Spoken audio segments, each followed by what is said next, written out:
Hello everyone, and welcome to this talk on wildlife population assessment in the digital age. My name's David Borchers. I work in a centre called the Centre for Research into Ecological and Environmental Modelling at the University of St Andrews, and the kinds of things we specialise in are statistical methods to address ecological problems. So what I'm going to be talking about in this talk is the kind of work I do, and in particular how digital devices are changing the kind of research we do and the kind of problems we have to address. I also hope in the course of the talk to interest you in the research we do and the problems we address. The icons you see down at the bottom of the page are some of the organizations that I've collaborated with in doing the work of this talk, or organizations who funded the work. Okay, so I'm a statistician, so I work in this pink area here, but the problems I address arise in ecology and biology. So it's the ecology and biology that drives the statistical research, at least the statistical research that I do. So I usually work in this intersection over here. But with the arrival of new technology, and in particular digital technology, these two, purple and blue ovals, become more and more relevant to my field. So technology, because we have new ways of gathering data, and then computer science, because computer scientists have developed smart, efficient ways of processing those data. So the area that I now work in is this red area, and increasingly involving computer science. And I'll talk a little bit about the changes and how my work has drifted into that direction in the course of this talk.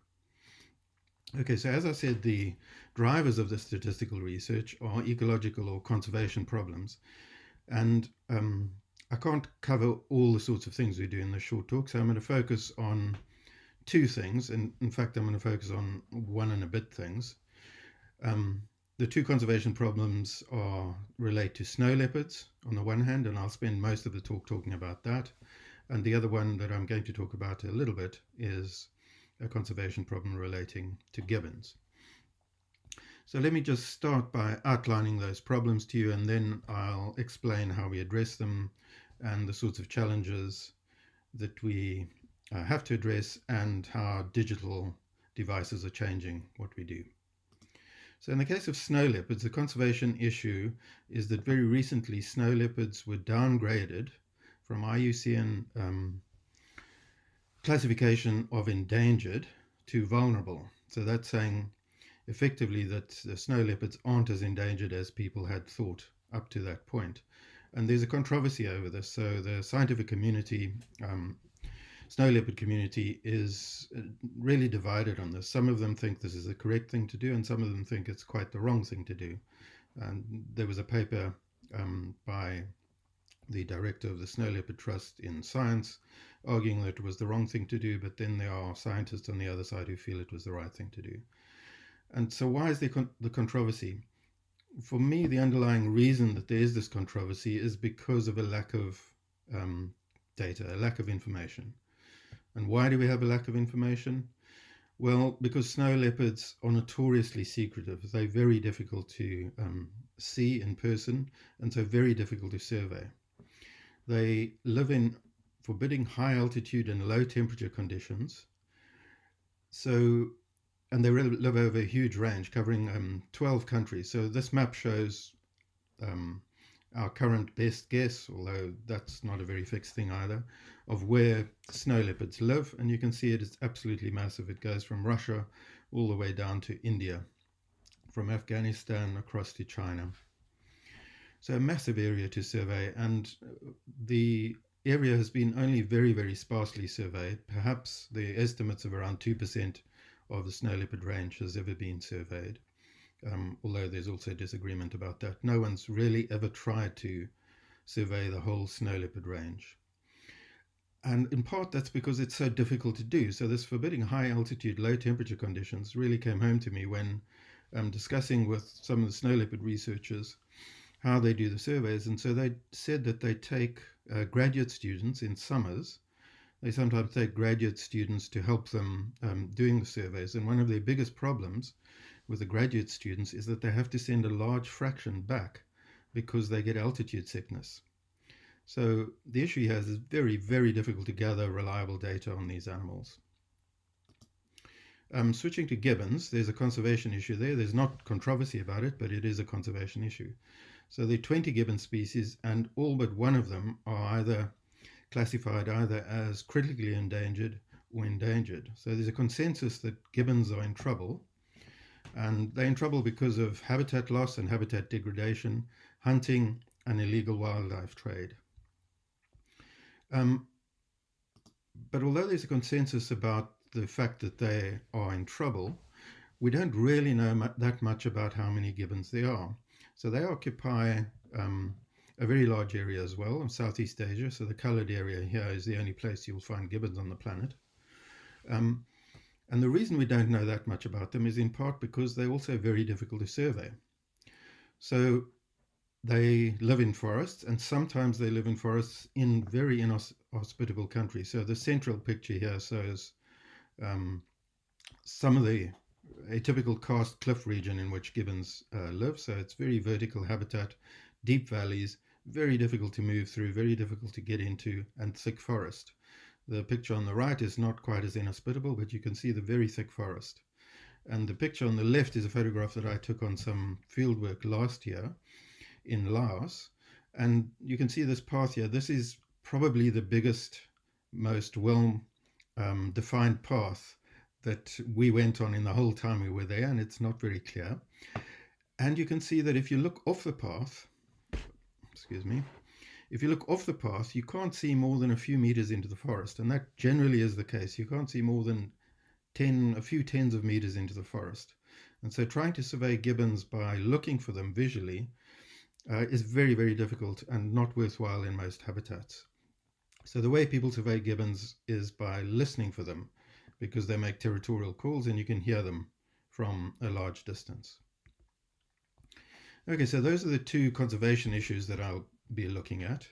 And they're quite different issues and very different habitats. They share the same underlying problem. And the underlying problem from my perspective is that it's very difficult to survey them because of the environments that they live in, and there's a real sparsity of data. And that's where technology comes in. So previously, if you were surveying snow leopards, you would have had to walk and look for snow leopards. But in the last decade, or slightly more than a decade, people have started using camera traps. So on the left-hand side here, we see a snow leopard looking at a camera trap.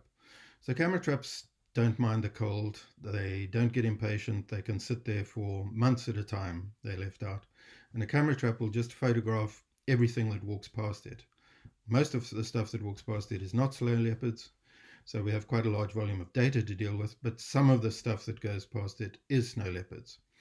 And it's the camera traps that are generating the volume of data that is going to allow us to get good estimates of snow leopard distribution and abundance. The other way snow leopards are surveyed is through their scat. And out of the scat you can get genetic material from which you can identify individuals and get a bunch of other information. I'm not going to talk about the genetic surveys in this talk, partly just for lack of time, but partly also because at the moment, in terms of efficiency, the camera traps beat genetics hand down. There are all sorts of difficulties with gathering and processing the genetic data that you just don't have with camera traps.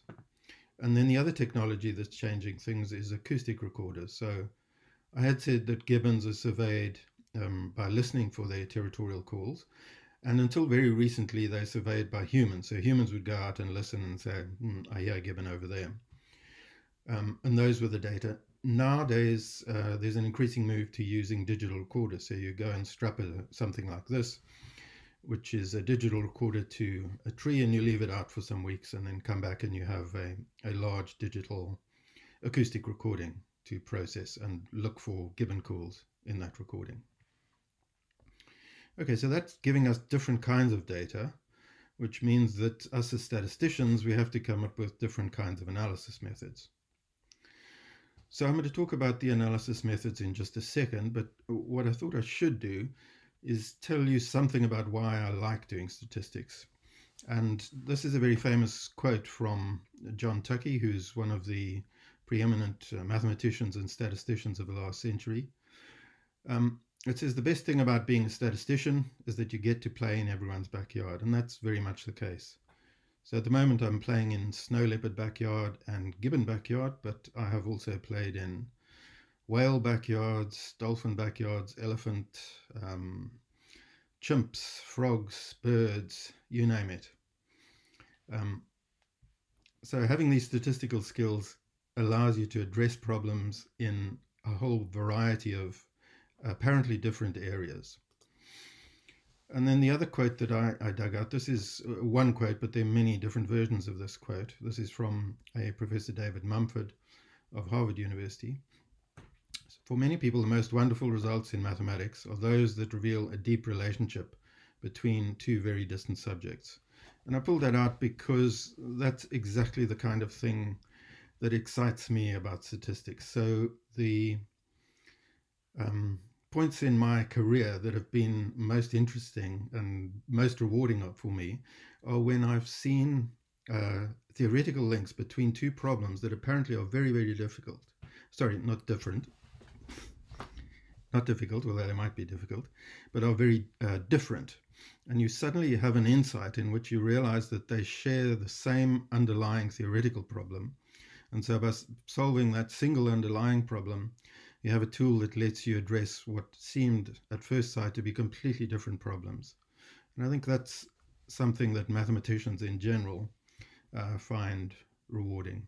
When you have this feeling that there's some underlying deeper thing that you've stumbled on through addressing some particular problem.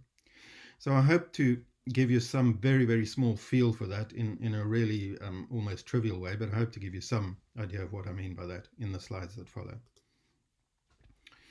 Okay, so to do that, I'm going to have to talk a bit about the methods, and the central method that we're going to use for the snow leopards and for the gibbons, as it turns out, is something called capture-recapture. I'll tell you the basics of that in a minute. And then just to go back to that previous quote, we said, so reveal a deep relationship between two very distant subjects. So the subject we're going to focus on is capture-recapture, and then I'm going to deal with what I'm calling here distant subjects, subjects that on first glance don't appear to have anything to do with the problem at hand or capture-recapture. The first is least cost path analysis. So this is a problem in mathematics and engineering. If you're trying to get from A to B, and there are various ways of doing it, and the various routes have different costs, the algorithms for finding the route that will corresponds to the lowest cost. So that doesn't on the face of it have anything to do with snow leopards or capture-recapture. The other distant subject that we're going to find useful is survival analysis. So this on first glance you might say, well, that certainly has something to do with snow leopards. They die, they have some lifetime, so why is that a distant subject? Well, it's a distant subject because the way we're going to use it has nothing to do with death. So this is a whole field of statistics that deals with models for times to death, and we're going to use it, as I said, for something that will help us but has nothing to do with death. Okay, but first I need to explain what capture-recapture is. So capture-recapture has been around for a long time, well more than a century, and the basic idea is very simple. So you go out on one occasion, you capture some individual animals. So I've got here 4 leopards were captured on the first occasion. Now, typically when these methods were first developed, you physically did capture the animal. So it might be used for small mammals, for example. You set a trap, you caught the animal, and then you tagged it by putting something in its ear or a ring on its paw or leg or something. And it's still used in that way a lot for birds. So there was this physical capture, and then typically you would physically mark it by ringing it or something. With snow leopards, we don't have physical capture. We're going to have cameras, and we don't physically mark the animals, but they are marked in quotation marks by us being able to identify them from then on. So snow leopards have unique markings. The spots on their coats are unique to each snow leopard, just like a fingerprint. And so once we've seen the snow leopard once, it's effectively marked, because if we see it again, we assume in the rest of this talk that we will be able to identify it. Okay, so one occasion we went out, we caught 4 snow leopards, we marked them so we'll be able to recognize them again. And then at some later time, some later date, we went out and we caught some more snow leopards. And of these 4 animals we caught this time, 2 of them were ones that we'd marked previously. So that lets us estimate the proportion of the population that we're catching on each occasion, because we knew that there were 4 marked animals out there. We go out, and of those 4 marked animals, we catch 2, and therefore we estimate we're catching half the animals out there. And if we're catching half the animals out there and we've caught 4, then we estimate there are 8 animals out there. So that's the basic idea of capture recapture. There are many nuances and many ways that this gets more complicated, but that's the fundamental idea. And we can go out again, and quite often people would go out for at least 5 occasions. The more times you go out, the more information you build up on both the probability of catching an animal and on the number of animals that are there. The other thing I should mention in this talk, I'm only addressing situations where the population is closed, as in these captures and recaptures happen over a short enough time that there are no births and deaths in the population. So we're just estimating the number of animals there. So we can do that, but a problem that this standard way of doing capture recapture has had is, okay, I can estimate that there are 8 animals there, but what area do those animals occupy? Did those snow leopards come from no more than 100 meters away from my trap, or did the animals come from 100 kilometers away from my trap? So I can estimate abundance, but I can't estimate density very well, and density is a key parameter for ecological problems. So early this century, something called spatial capture recapture was developed, and was developed first actually in 2004 by someone called Murray Efford at the University of Otago, and he published the method in a not a mainstream statistical journal, and it got to a large extent missed and ignored. Murray came to visit me, and we worked on this problem together, and we developed the statistical foundation for the method and published something in 2008. At the same time, researchers in the US, primarily someone called Andy Royal, developed this pretty much the same method with a slightly different flavor to it. So 2008 is when this first happened. And one of the key things that spatial capture recapture does is it lets you estimate what distance the animals came from to be caught. So it lets you estimate density as well as abundance. But the other neat thing that it can be used for is, with spatial capture recapture, you can swap time and space. So remember, with ordinary capture recapture, we needed occasion 1, time 1, occasion 2, time 2. So it had to be through time. And then we didn't know much about space. With spatial capture recapture, which is particularly useful for things like camera traps, because with camera traps, you don't have occasion 1, occasion 2. You just have camera trap out there, and it surveys continuously over a long time period.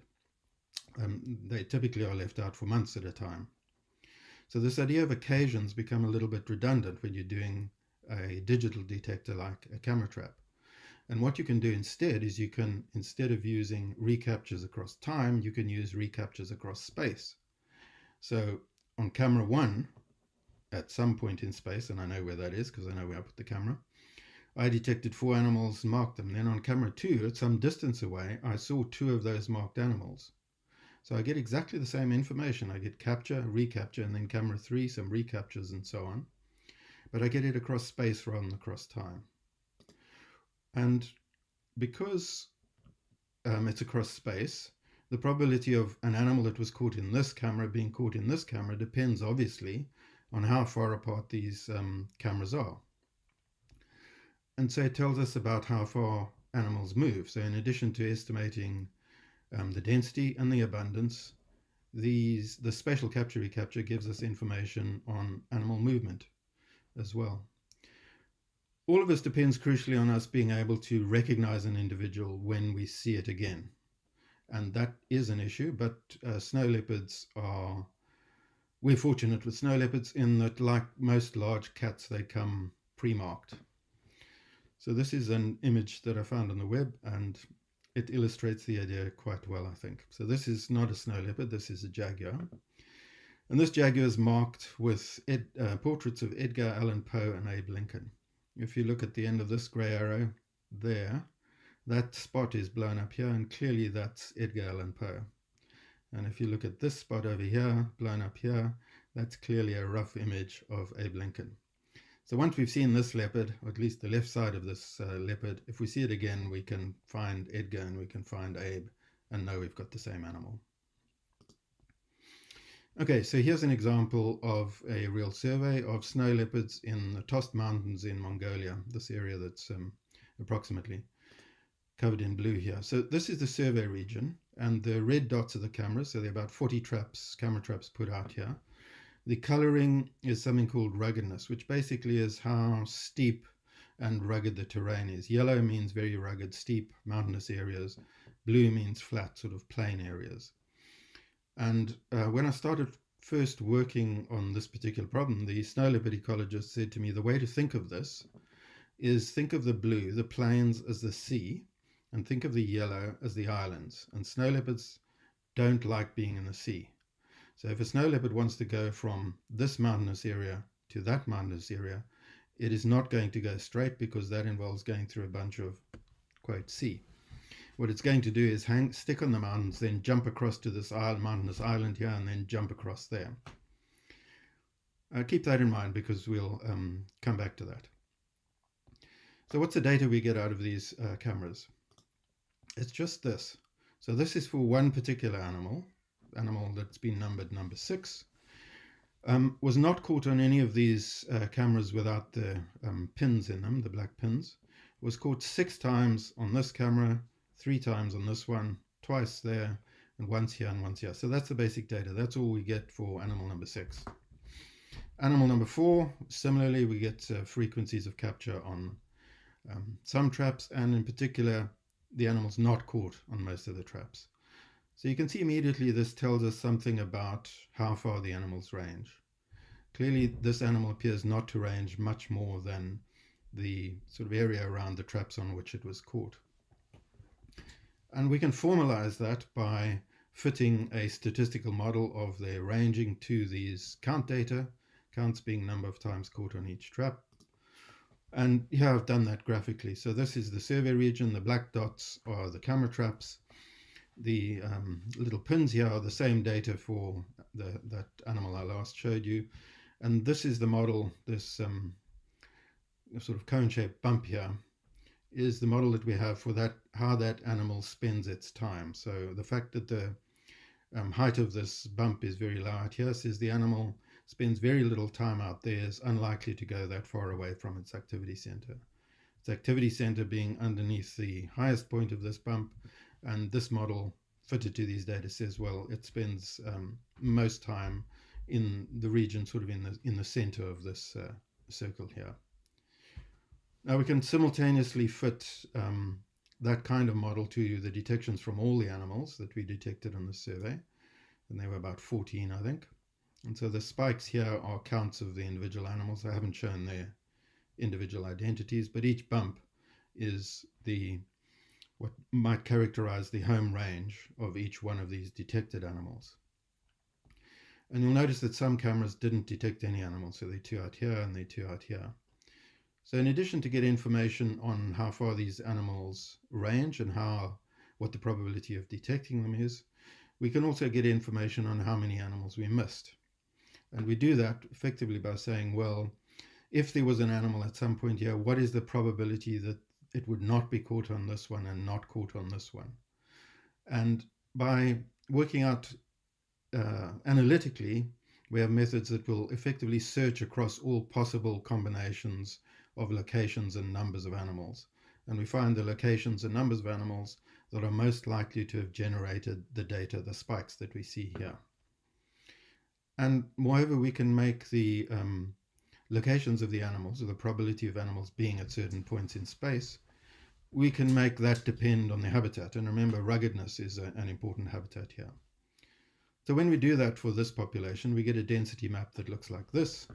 The red bits are the high density points for the activity centers of snow leopards. And so this fits with the biological knowledge. We have no snow leopard activity centers in these non-rugged areas, and the animals tend to stick to the rugged areas. Okay, so that gives us the machinery to go and estimate snow leopard abundance and distribution, and how it's related to covariates variables like ruggedness across their range with enough effort being number of camera traps. But before I move on, I want to now go back to one of what I called a distant idea.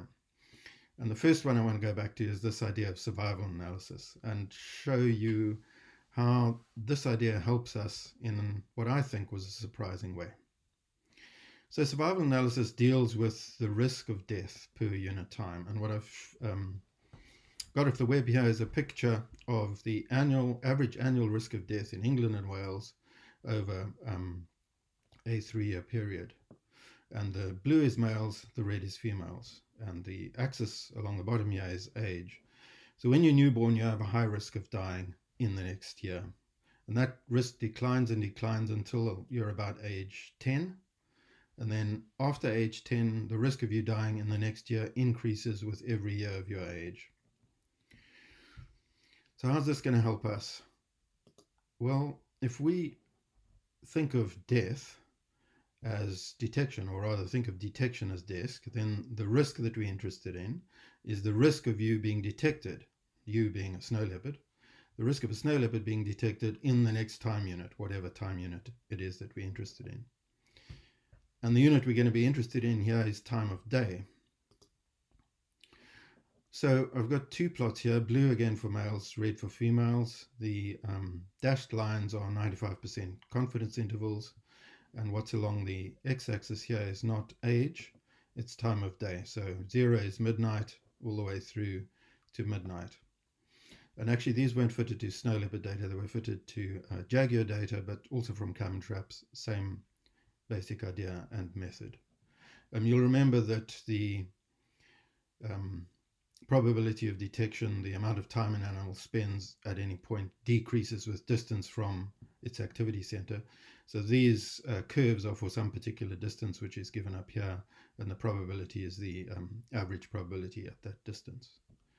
The thing of interest, though, is that out of these camera trap data, which gather data continuously in time, so they were surveying all the time across every day that they were out, unlike physical surveyors who went in for 1 occasion, 2 occasion, 3 occasion, etc. We can get a picture of the risk of detection as a function of time of day. And the risk of a detection itself is of no particular interest probably, but because detection comes about as a result of movement, this gives us a measure of the animal's activity patterns. So what it says is that animals are most active around 8 in the evening. And this is known. These are animals that hunt in the evening, and the animals that are least active around midday. So midday they're not doing anything, they're resting. They're nocturnal and they're most active in the evening when they hunt, and then that declines down to midday. And we can also, from these data, estimate the activity patterns for males and females, which are a little bit different. So hopefully that was a bit of a surprising use of survival analysis to you. The other distant idea, which hopefully also you'll find interesting and maybe a bit surprising, is the use of this least cost path idea, and how that's going to help us find out things about snow leopards.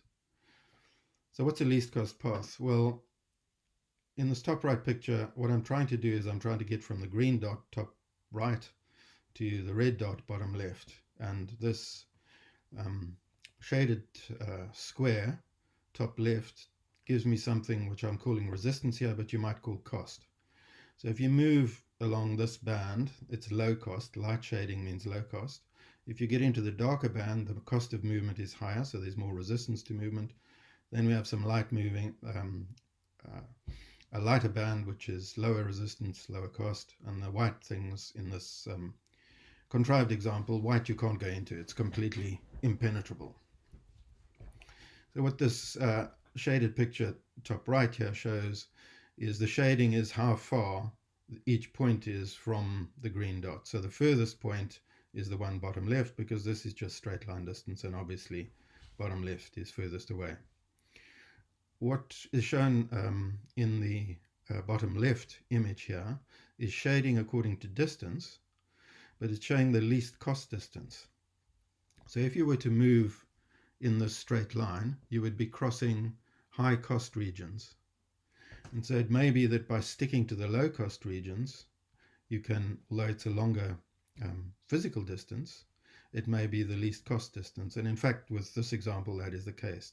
So the least cost way, if you were pumping oil from the green to the red, the least cost way of doing that would be to make a longer pipeline that went in a roundabout way, but through least low cost areas. Okay, so how's that useful for snow leopards? Well, we can take this tossed survey region and we can pixelate it. So you can see this actually has been pixels. We've cut it into little squares, so squares like this, but much smaller. And each square has a single color attached to it, the color being ruggedness. So if we now make ruggedness the thing that drives cost or drives resistance, we can then estimate a least cost path from anywhere to anywhere. So for example, from this camera 7 to camera 29, the Euclidean path, the straight line distance, would just be a straight vertical line like that, but maybe the least cost path would be sticking to the yellow and brownish areas and jumping onto this island and going across there. And that's certainly what the snow leopard ecologists expected. They told me that if a leopard was going from here to here, it would not go across the green. It would not go across the flat area. It would stick to rugged, jump across to rugged, and then jump across to rugged. So minimize the time it spends in the green. So in terms of cost, it turns out that the green is high cost for snow leopards. They don't like being there. They resist going there. So we can fit a model in which we estimate the cost of moving through each kind of habitat, as well as estimating the abundance and the range and so on. And when we do that, I was very pleased with this picture, because this picture shows exactly what the snow leopard ecologists said would happen. So these are just a few paths, just sort of fairly arbitrarily chosen. Let's just look at this one. So these are animals.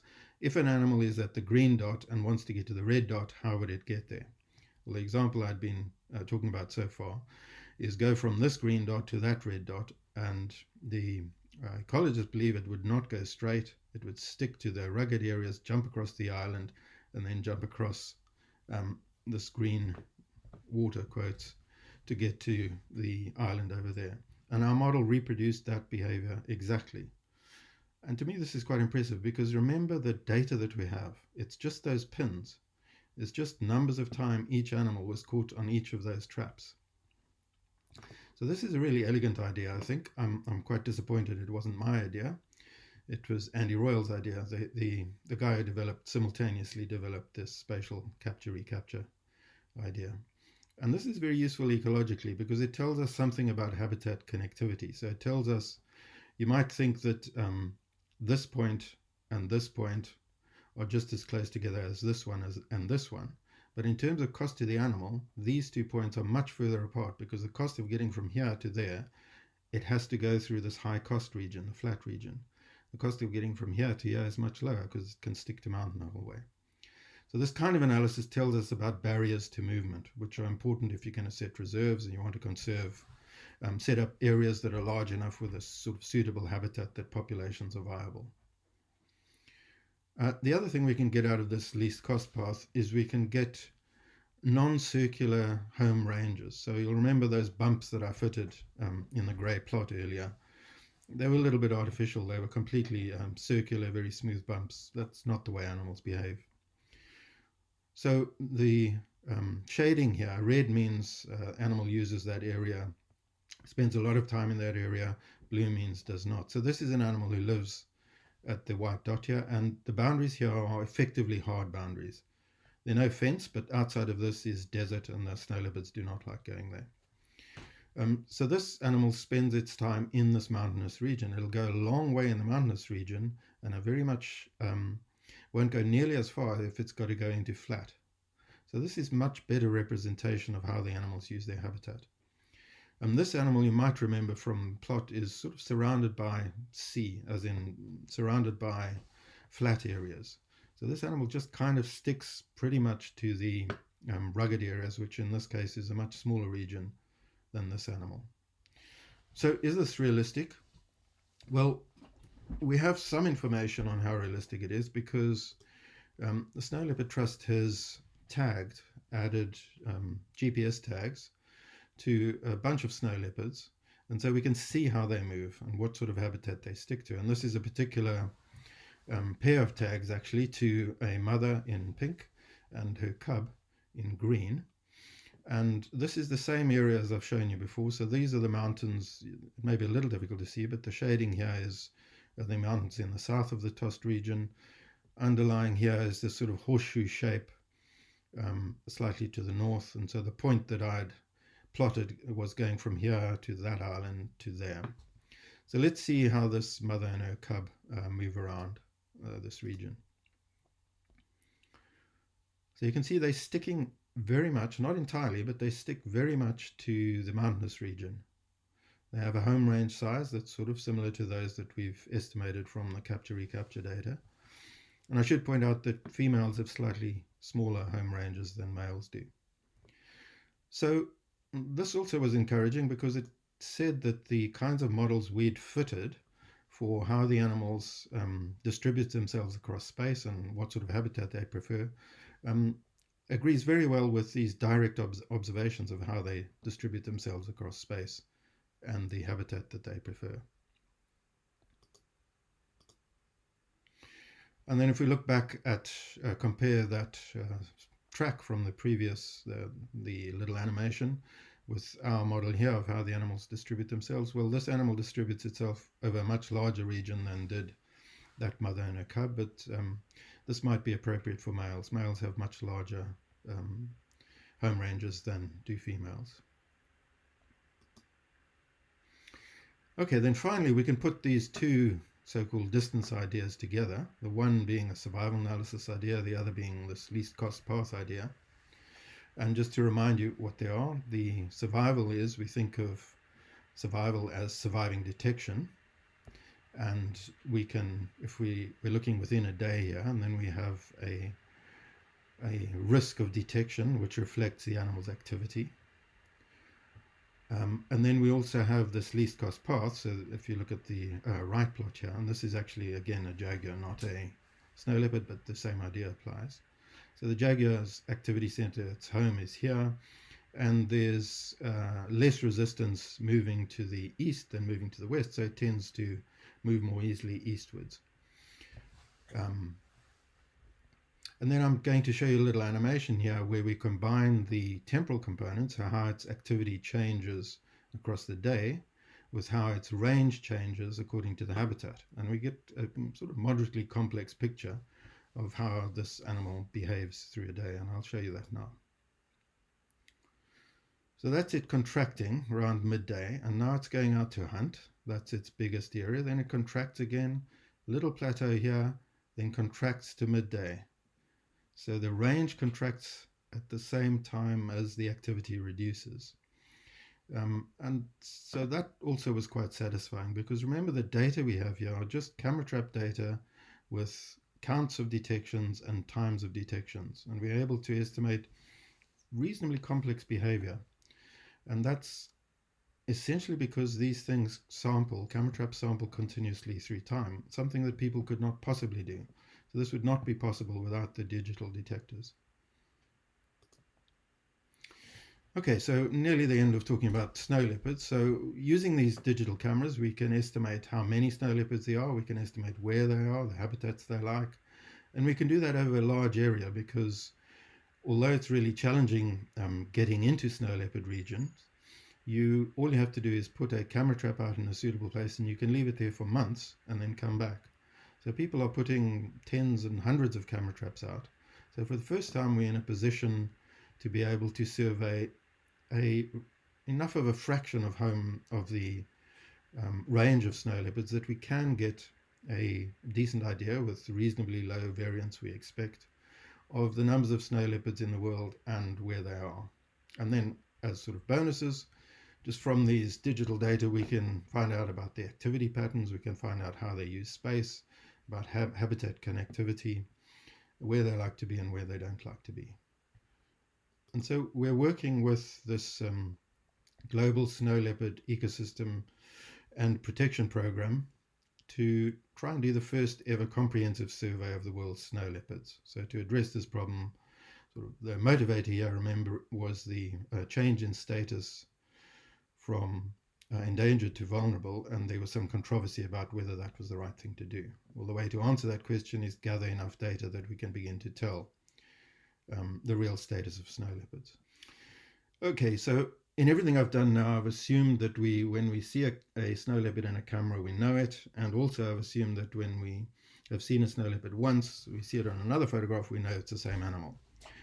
The second problem I'm not going to talk about a whole lot. The first problem, there's a little video here in which you will see the international coordinator of GSLEP, who's also part of the Snow Leopard Trust, who's been working with Microsoft, and they've developed a machine learning and artificial intelligence program that identifies the snow leopards in camera trap photographs.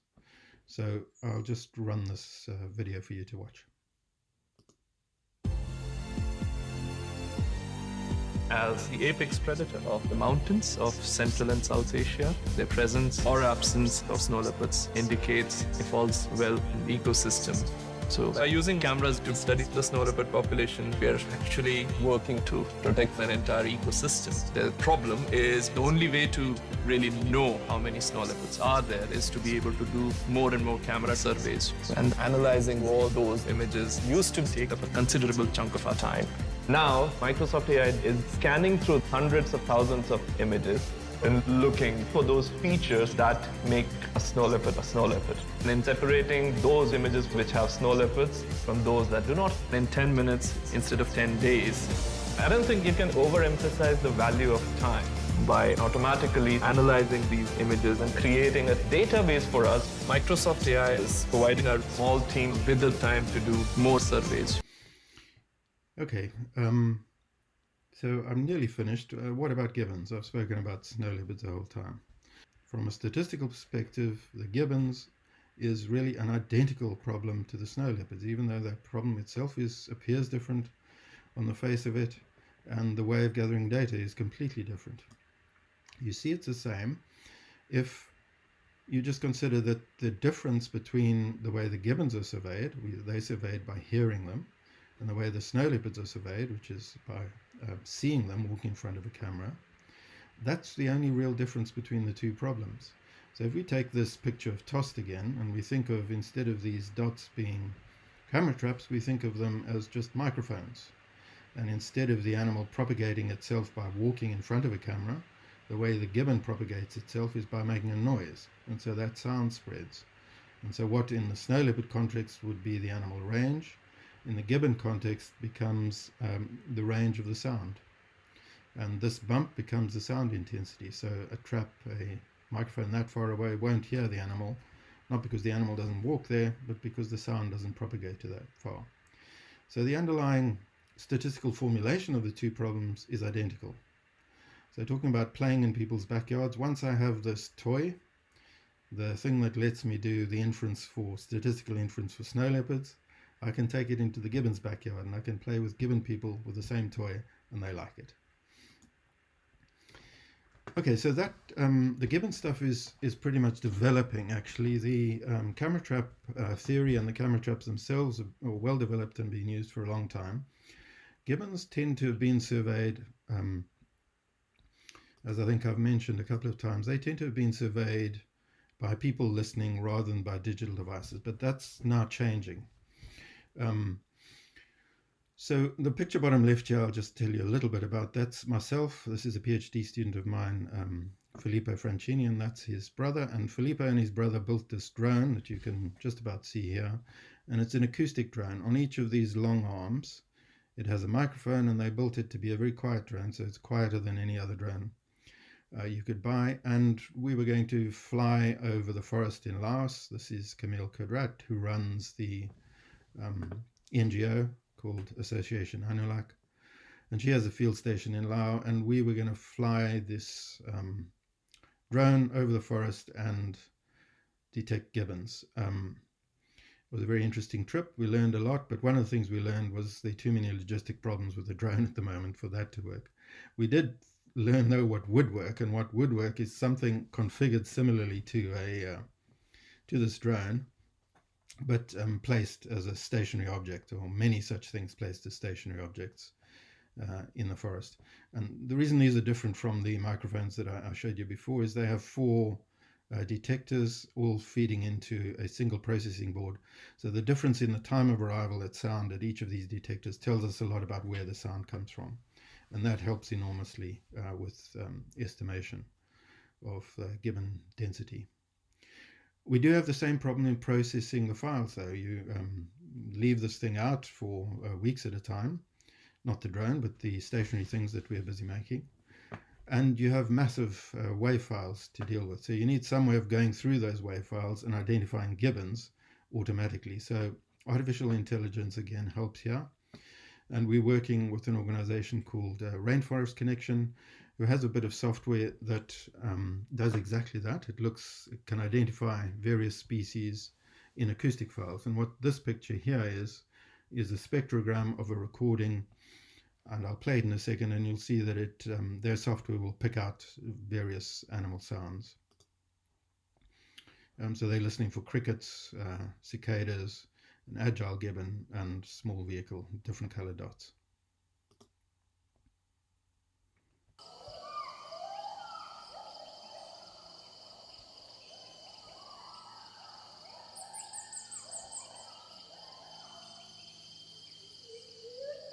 That's a gibbon.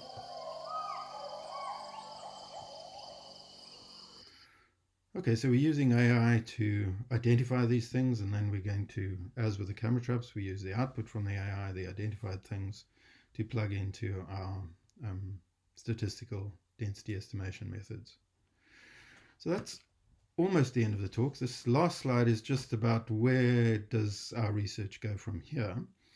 Well, at the moment we have these digital recording streams, so that acoustic stream, for example. AI object identifiers are very well developed in all sorts of walks of life. They're really ubiquitous. So this sort of thing is very well developed and widely used, not just for wildlife estimation, for many, many things.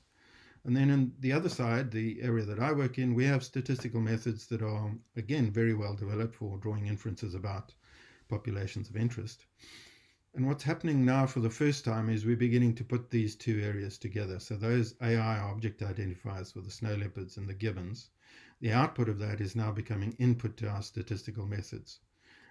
But there's quite a lot of work to be done there, because these are different kinds of inputs than we've had from, say, when people went out and physically caught animals. On occasion one, marked them, caught them on occasion two. And our statistical methods tend, because their history is that, they tend to be customized for that. So we're having to adapt them to the new kinds of input that we're going to get. And in particular, these object identifiers, they don't do things with certainty. There's uncertainty associated with the identities that they would feed in to our statistical methods. So one of the things we're having to do is to develop methods that can deal with uncertainties in identities. And so that's an area of current work. And then the other thing we're realizing is there's this old saying that when you have a hammer, everything looks like a nail. Well, we have a hammer where we need everything to look like an individually identified animal so that we can tell when it was recaptured and so on. But we're beginning to realize that maybe that's not the right hammer for the job, because the AI object identifiers, quite often they're not going to produce identities of animals with certainty. And in fact, at the moment, the AI that I've shown you only identifies species. There are bits of software that will help identify individuals, but it's not at a stage where it's by any means reliable or can be left to do the job on its own. It always needs human intervention at the moment. So maybe we shouldn't be working with things that require us to have identities with certainty. So maybe what we should be doing is developing our statistical methods for dealing with measures of similarity rather than identities. So this photograph is similar to that photograph. We can't say it's whether the same, and it's dissimilar from the other photograph, and the same kind of thing with sound. So we're making some headway there, myself and colleagues, both in the University of St Andrews and with collaborators in the University of Auckland primarily. And that's a really exciting area of research because it's changing quite fundamentally the kinds of methods that we have to develop and use. And the end game here, or at least an end game, would be a constant stream from digital coding all the way to inferences about populations of interest. So you can imagine a setup where a reserve is populated with many digital recorders of some sort, that they can beam that up to a phone network or satellite, and that this whole process is automated so we can, in some circumstances, have real-time monitoring of states of populations. And that's really all I wanted to say. I enjoyed talking about this. I hope you enjoyed listening to it.